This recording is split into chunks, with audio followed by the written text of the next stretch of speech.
it's Sharon, your life fulfillment coach. And being a coach is my main thing, but I've also had other jobs and careers over my life, including some that I still do now as well. You know, for 10 years I was a TV producer, and sometimes I still do a little bit of freelancing.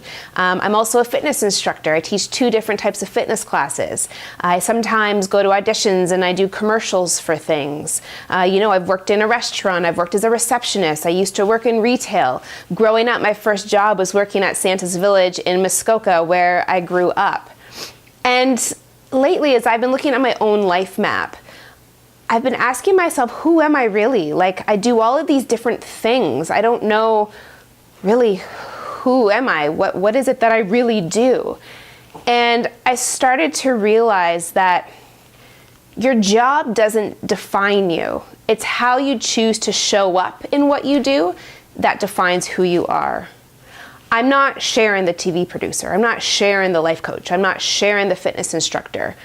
I'm Sharon, who is kind. I am Sharon, who has empathy for others. I am Sharon, who smiles at strangers. And I take all of those things that I am, and I show up that way in everything that I do. And I think sometimes we can get so consumed by our jobs, and we see that as the thing that makes up who we are. And I think it's important to take a step back and to really ask yourself, who am I as a human being? And am I showing up that way in the things that I'm doing?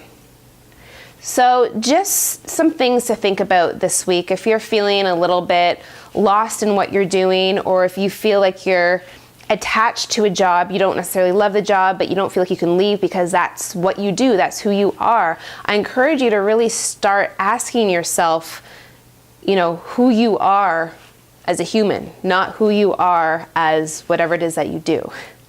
And I'd love to hear any feedback you have, so please feel free to leave comments below. And I will see you guys next week.